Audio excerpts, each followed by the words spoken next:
Olá, pessoal! Vamos continuar a nossa aula sobre sujeito. Na última aula falamos sobre sujeito simples, composto, oculto, elíptico e indeterminado. Faltou falarmos sobre a oração sem sujeito. É muito interessante nós nos lembrarmos que termos essenciais da oração são sujeito e predicado. E muitos se assustam. Opa, se o termo é essencial, como pode haver uma oração sem sujeito? Muito bem, ocorre que por vezes interessa muito mais a informação, interessa aquilo que se está dizendo e não há um sujeito fazedor da ação verbal. Então, nem um sujeito que não esteja fazendo ação. Não há a quem referir aquela ação verbal. Como vocês vão identificar esta circunstância de oração sem sujeito? Sempre verifique o verbo que estiver presente. Há verbos chamados impessoais. O que são verbos impessoais? São verbos que não admitem pessoa, que não estarão ligados a um sujeito. Nós vamos ver quais são esses verbos, em que circunstâncias eles aparecem e algumas outras situações especiais em que vocês irão localizar essa oração sem sujeito. Vamos começar agora pelos primeiros exemplos que trazem o verbo haver. Havia muitos curiosos na rua. Veja, ao se dizer havia muitos curiosos na rua, nós não precisamos identificar essa situação a um sujeito específico. Simplesmente constata-se que pessoas estavam na rua, mas eu não usei o verbo estar, eu usei o verbo haver, que é um verbo que não admite o sujeito. Há uma outra situação do verbo haver em que não há a existência do sujeito. Quando se diz, veja o segundo exemplo, há 1 ano não nos encontrávamos. O verbo haver, quando indica tempo passado, também estará formando uma oração sem sujeito. Essa situação de oração sem sujeito deve trazer para vocês a seguinte ideia. Vamos lá. O verbo haver não admite sujeito. Outros verbos, sinônimos do verbo haver, admitem.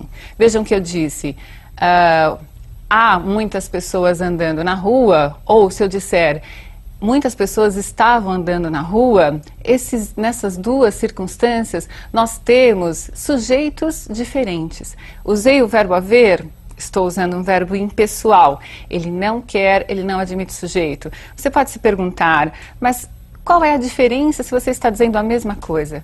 Eu não estou dizendo a mesma coisa. Usar o verbo haver é constatar a situação.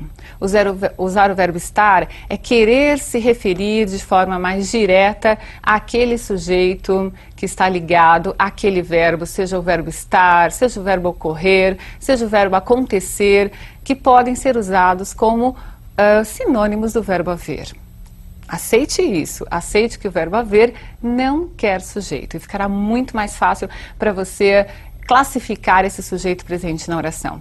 Aceite também que, no sentido de existir, ocorrer e acontecer, e indicando tempo passado, não haverá o sujeito. Peraí, indicando tempo passado? Sim, eu digo, há 2 anos não o encontro. Daqui a pouquinho eu vou falar com vocês sobre concordância. Comecem a observar que os exemplos trazem verbos no singular. Daqui a pouco nós vamos ver por que isso ocorre, qual é o fenômeno da gramática que explica essa circunstância. Vamos ver outras estruturas, além dessas que eu falei com o verbo haver, em que não há sujeito. Vejam comigo. São 7 horas. O verbo ser, indicando horas, distância, temperatura, não admite sujeito, também é chamado impessoal. São 7 horas, eu poderia dizer, são 3 quilômetros daqui até a minha casa, eu poderia dizer, são 30 graus neste momento na minha cidade, enfim. Eu posso usar esse verbo associado a circunstâncias climáticas, né? E veja só, climáticas, de distância também, não se esqueçam disso, né? E de tempo também. É possível que vocês encontrem essa estrutura de oração sem sujeito com verbos que indiquem fenômenos da natureza. Pensem em vários. O exemplo está aí. Chovia naquela noite.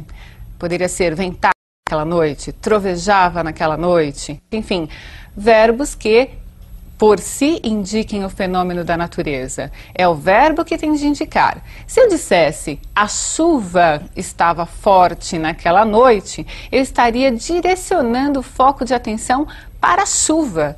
Se eu usar o verbo chover, a oração será sem sujeito. Se eu disser a chuva estava forte naquela noite, eu direcionei a minha atenção para o substantivo chuva.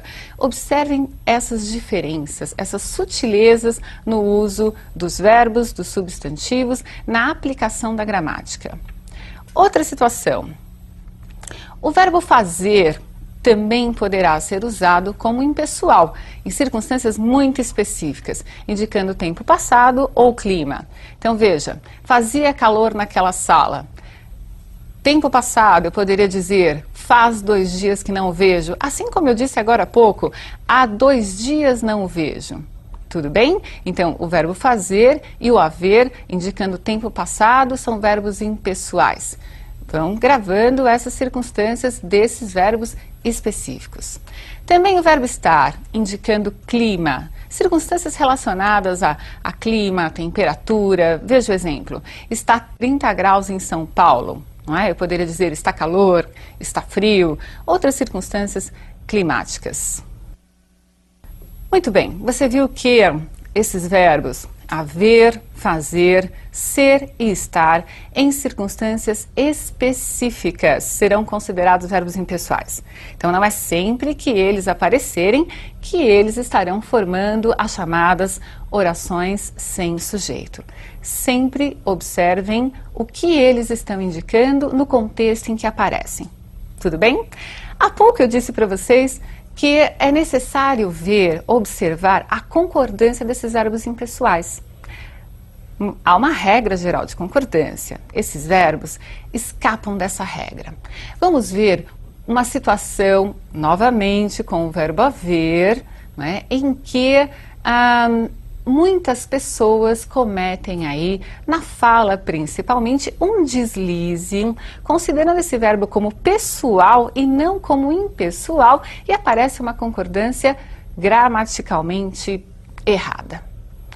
Vejamos duas circunstâncias na tela, 2 exemplos, um correto, outro incorreto, e veja como você normalmente utiliza esse verbo. Leiam comigo.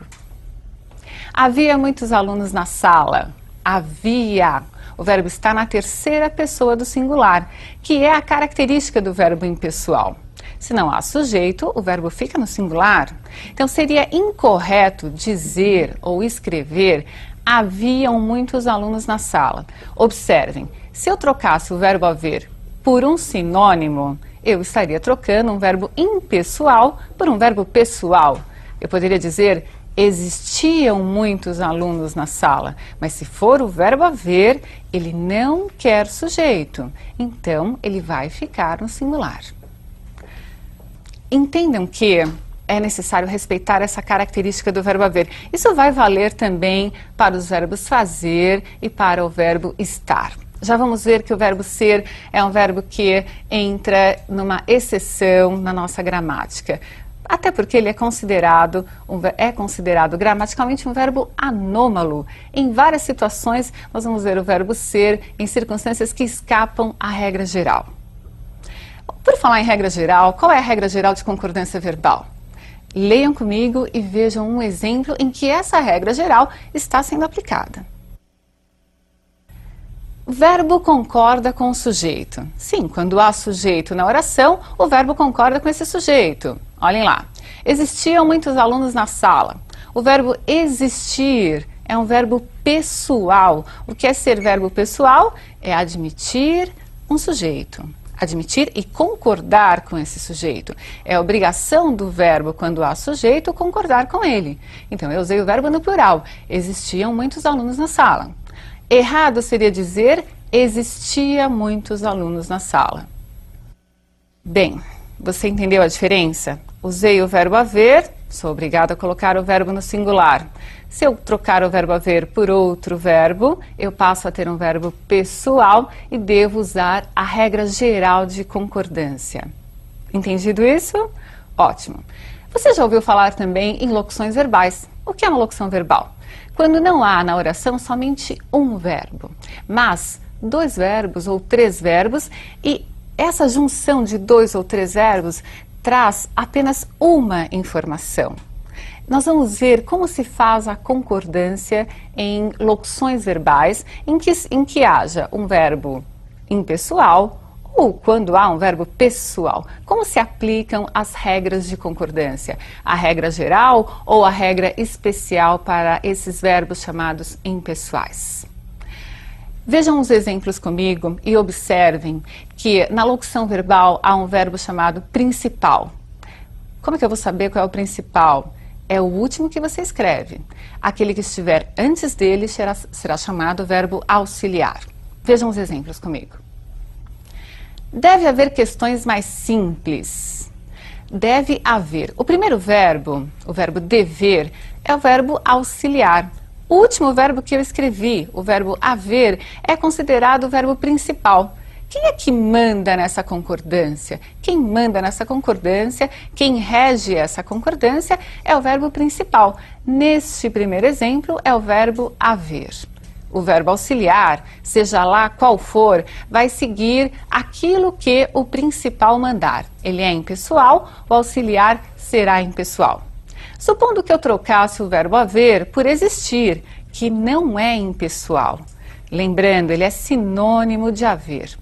Quando eu faço essa troca, eu vou voltar para a minha regra geral de concordância. Observem, devem existir questões mais simples. Para a primeira oração, a palavra questões não é sujeito, a oração é sem sujeito. Para a segunda oração, o sujeito é questões. Observe o exemplo seguinte: há de haver questões mais simples, e logo abaixo, hão de existir questões mais simples. Pessoal, eu só devo me preocupar com aquele verbo que é principal. Se o verbo haver não aparecer como principal, ele vai passar a ser pessoal, porque o verbo principal aí, que é o existir, é pessoal. Então é uma circunstância em que o verbo haver foi para o plural, não como principal, mas como auxiliar.